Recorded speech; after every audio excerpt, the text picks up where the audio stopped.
You want answers? I think I'm entitled. You want answers? I want the truth! You can't handle the truth.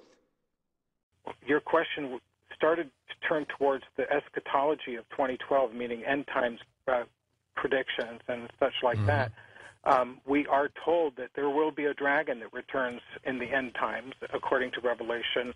Some of the older books, like the Testament of Solomon, actually speak in terms of at that time when they come back, there will be two dragons. One will be, it's written, one will be the true Savior. The other one will not be the Savior. So if we're supposed to be confused between the two of them, it's even scripted in the ancient text. It'll be much more difficult than you can imagine. If we have the devil come back as a reptilian humanoid, who's to say that a Savior wouldn't do the same? To say, look within your heart and you'll know. Don't be convinced with what you see with your eyes, because that's just the story of illusion you've been living. Absolutely. And I mean, and the underground concentric circle that you mentioned, I mean, that's the way the Atlantis had laid their Plato city described Atlantis in that same configuration, absolutely. And there may be underground cities that have that same configuration. We just don't know because we don't know of them yet. I got to get your books, man. It sounds fantastic. Last thing I wanted to say was real quick, John, was that I met a kid from Kentucky who I gave David Icke's books because I hadn't seen your books. And I gave him the biggest secret, and he said, "Oh my God!" And I said, "What?" And he said, "Sorens, that's my dad was in the military, and he met them."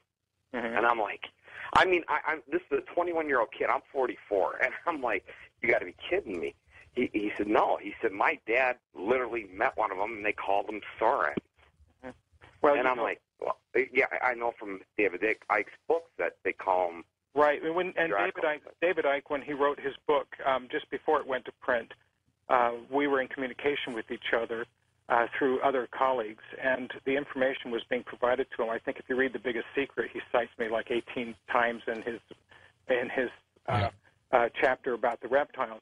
A lot of the information was being provided, but then the channel of information was closed down. There was a lot of hype attached to the subject matter, which almost drew it into a point of ridicule.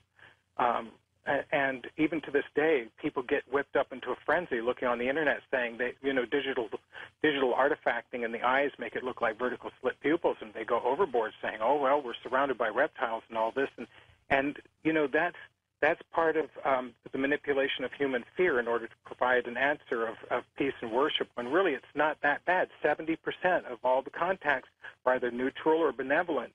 There's only 30% that are tend to have the experience or feeling negative about the encounter or terrified. But that gets larger press because you go to the video store, you're going to see a lot of horror shelves at the store, a lot of horror movies out there on the store shelves, versus the ones that aren't like that. They tend to sell more, and they get with. It's easier to. People love a thrill ride, so. It's happening. It's not happening as much as we're being indoctrinated to believe it's happening, but it's definitely is a reality that's occurring right here and right now. Okay, next up, let's go to Salt Lake City, Utah. Josh, go ahead, Josh. Hi, thanks for having me on the show tonight. Sure. I was just calling to actually share an experience and possibly ask some questions. A close friend of mine actually lives down in West Jordan and was walking around his neighborhood and came along this tunnel opening. Mm-hmm. And as he got closer to the opening, he said he saw a small creature out of the opening, which he described as kind of your typical gray, I suppose, and said that it had large black eyes, but he looked at it and it had no mouth.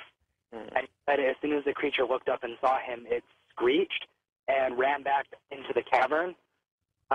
And not long after this, he got a group of his own friends down and went to explore, and they said that they went to the cavern to shine their lights inside, but it was so dark they couldn't even see the end of the tunnel. And they shined a laser pointer down, and they said that they heard the scream again.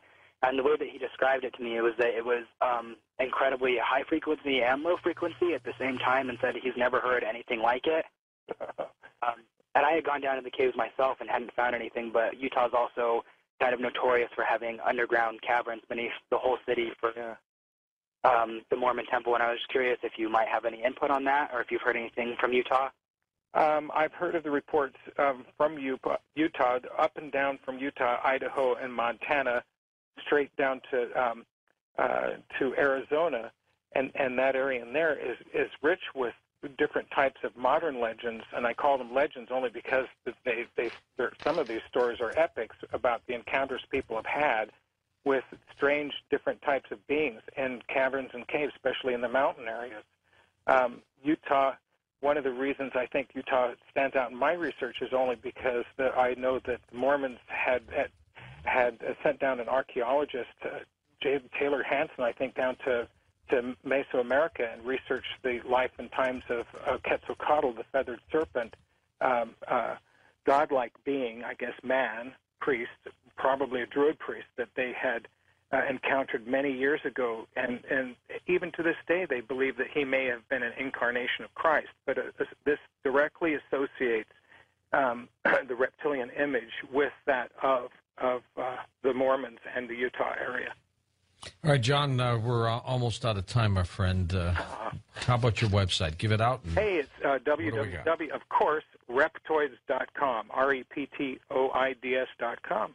Good luck on your travels. Good luck on your research, John. Thank you. And if I don't see you sooner, I'll be seeing a lot of people at the New Living Expo over in San Francisco on April 25th. Absolutely. That's John Rhodes, folks, the crypto hunter. He's one of a kind. For Dave Caprita, Dan Galante, Tom Danheiser, Lisa Lyon, Lex Lonehood, Sean Ladessor, Ross Mitchell, George Knapp, Ian Punnett, and Art Bell, I'm George Norrie, somewhere out there on Coast to Coast AM. We'll see you on our next edition. Until then, be safe, everyone.